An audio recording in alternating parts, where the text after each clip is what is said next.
Assalamualaikum warahmatullahi wabarakatuh. Kami dari kelompok 1 dengan saya sendiri Muhammad Fikri Amanda, NPM 13 12 10 34, biasa dipanggil Fikri, dan rekan saya Walia Putri dengan NPM 131 21005, biasa dipanggil Awalia. Dan saya Ismail Rahman dengan NPM 13 12 1010, biasa dipanggil Rahman. Baiklah, di sini kami ingin membahas tentang pengantar logistik maritim. Untuk penjelasannya akan kami jelaskan lebih lanjut. Baiklah, di sini kelompok kami ingin membahas tentang pengantar logistik maritim. Globalisasi dan revolusi teknologi di sektor transportasi termasuk peti kemas, integrasi logistik, dan perusahaan industri maritim telah mendefinisikan kembali peran fungsional, pelayaran, dan pelabuhan dalam logistik global dan rantai pasokan, dan telah menghasilkan pola baru distribusi barang. Peningkatan pesat dalam perdagangan dunia dalam dekade terakhir telah merekonstruksi industri maritim global, membawa perkembangan baru, deregulasi, liberalisasi, dan peningkatan persaingan.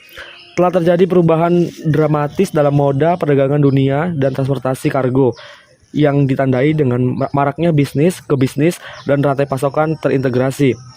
Perubahan tersebut diwujudkan dalam peningkatan permintaan akan layanan logistik bernilai tambah dan integrasi berbagai moda transportasi seperti sistem transportasi antar atau multimoda. Konsekuensinya, stabilitas bisnis dan berkelanjutan industri sebagai besar bergantung pada seberapa baik industri beradaptasi dengan lingkungan yang dinamis.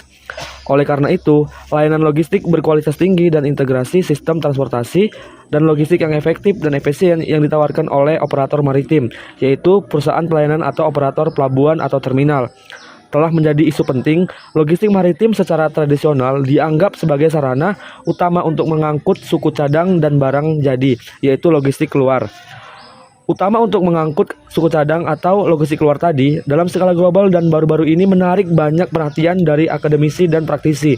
Namun, istilah logistik maritim tidak mudah untuk didefinisikan dan definisi ruang lingkup dan perannya yang tepat dalam rantai pasokan global belum ditetapkan.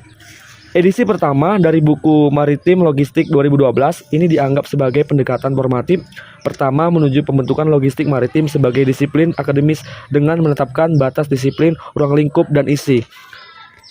Fokus pada transfer minyak curah di fasilitas terminal tetap dan memperkenalkan membaca pada logistik cairan curah. 3 komponen utama pergerakan minyak bumi diperkenalkan, yaitu minyak bumi itu sendiri, terminal kargo, dan kapal. Diikuti dengan langkah-langkah praktis yang terlibat dalam mentransfer cairan yang berharga ini. Nah, untuk bab 12 oleh Contois dan Lacoste membahas logistik pengiriman curah kering. Globalisasi kegiatan ekonomi telah menyebabkan mutasi besar dalam perdagangan curah kering. Pertumbuhan jumlah curah kering yang dibawa melalui laut dan mutasi arah arus merupakan beberapa fenomena utama. Nah, untuk di bab 3, Yerchan dan Yildiz berfokus pada perkembangan transportasi laut internasional dengan menekankan perkembangan perdagangan global. Mereka menawarkan gagasan luas tentang logistik dan interaksinya dengan perdagangan internasional. Dalam bab 4, Li Nam dan Song memberikan pemahaman yang tepat tentang konsep logistik maritim dan panduan untuk penciptaan nilai sistem logistik maritim. Nah, untuk pada bab 5 membahas logistik pedalaman. Beberapa unit muatan yang tiba di pelabuhan adalah transshipment untuk pelabuhan lain, sementara yang lain memiliki tujuan darat.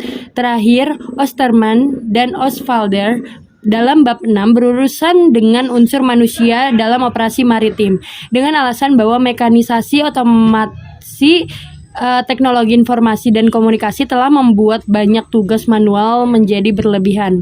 Bagian kedua mencakup topik yang berkaitan dengan pengelolaan logistik untuk sektor pelayaran pada bab 7 oleh Hayashi dan Nemoto, menganalisis transportasi antar moda global yang menggabungkan moda transportasi maritim dan lainnya.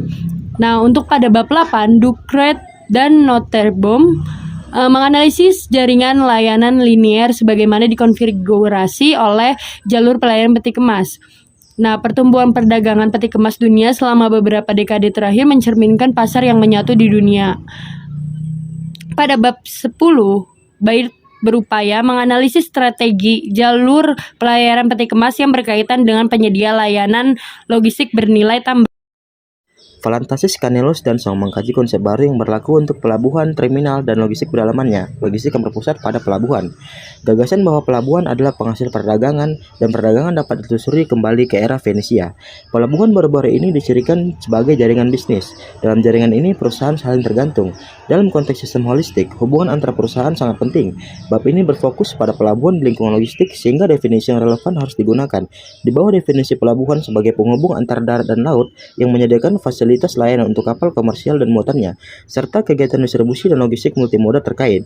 Bab ini memulai serangkaian diskusi yang terkait dengan ruang lingkup pelabuhan di lingkungan logistik maritim sebagai bagian dari sistem dan melanjutkan untuk memeriksa praktik terbaru yang terjadi di lapangan dengan konsep logistik pelabuhan sentris. Parola bertujuan untuk memberikan tinjauan komprehensif tentang keadaan seni dan evolusi bisnis pelabuhan peti kemas dengan menggambarkan tren, arus utama, dan praktik manajerial umum. Untuk tujuan ini, bab ini mengkonseptualisasikan sifat dan tipologi layanan bongkar muat, menjelaskan perbedaan antara fasilitas khusus dan multi pengguna sejalan dengan model bisnis pemain pasar terkemuka. Menariknya, pada bab ini menganalisis dimensi spatio-temporal dari perusahaan multinasional pelabuhan peti kemas ataupun MNI dan internasionalisasinya. Lalu selanjutnya ada aspek bisnis logistik maritim yang semakin menantang, yaitu mendanai pengembangan dan perluasan pelabuhan. Mengembangkan dan mengoperasikan pelabuhan merupakan bisnis yang sangat padat modal. Pesatnya kemajuan teknologi telah melihat pertumbuhan yang luar biasa dalam ukuran kapal di berbagai sektor pelayaran termasuk kapal kontainer, kapal curah kering, kapal tanker, dan kapal lainnya. Lalu ada Cetin. Cetin ini membahas aspek organisasi logistik pelabuhan dengan kerangka kinerja konseptual yang ditetapkan. Perubahan peran tradisional pelabuhan menempatkan tanggung jawab pada otoritas pelabuhan sebagai badan administratif organisasi pelabuhan. Peran tuan tanah mengatur dan operator mereka dialihkan peran koordinator, fasilitator dan integrator dalam kelompok pelabuhan transportasi internasional, logistik dan rantai pasokan. Ketika peran fungsi berubah, begitu pula perubahan tujuan mengubah kriteria efektivitas organisasi. Lalu ada Petlit dan Beresford bertujuan untuk menyelidiki pengaruh integrasi rantai pasokan pelabuhan terhadap kinerja pelabuhan dengan memeriksa hubungan kausal antara strategi integrasi terminal pelabuhan sepanjang rantai pasokan dan anteseden dengan konsekuensi dari strategi integrasi. Dan bagian terakhir ada Panaides dan Song memberikan kesimpulan keseluruhan dari buku ini adalah mempertimbangkan secara khusus bagaimana topik yang didiskusikan dapat mendorong penelitian dan pengembangan lebih lanjut untuk area logistik maritim. Saya Firil Wanaziza, NPM 13121009, ingin bertanya kepada kelompok 1 berdasarkan pemaparan yang sudah kalian jelaskan, apa yang dimaksud dengan rantai pasokan maritim? Untuk ini saya akan menjawab pertanyaan dari saudara Firil yang bertanya tentang apa itu rantai pasokan maritim. Nah, kebanyakan orang tidak pernah memikirkan rantai pasokan global. Memang, banyak orang tidak begitu mengerti apa itu. Selain menyalahkan masalah rantai supply untuk paket mereka yang terlambat, pada kali ini kita akan melihat lebih dekat rantai pasokan maritim dan bagaimana kaitannya dengan rantai pasokan secara keseluruhan. Untuk lebih lanjutnya akan dijawab oleh rekan saya. Kan jawaban dari rekan saya sebelumnya, di sini saya akan menjelaskan. Rantai suplai maritim mengacu pada pergerakan kargo serta dukungan terkait lainnya yang melibatkan dua tujuan dan menggunakan transportasi laut dan darat. Ini adalah seluruh jaringan sistem interkoneksi yang melibatkan perusahaan ekspedisi, jalur kapal persiar, operator terminal pelabuhan, dan sistem logistik darat. Dengan jawaban dari rekan saya, ada beberapa kontak titik dalam rantai pasokan maritim. Ini termasuk pemasok eksternal, departemen internal, distributor eksternal, dan juga konsumen.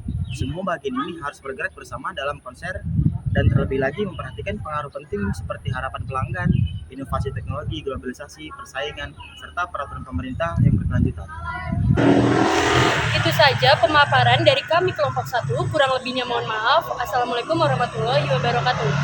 Terima kasih.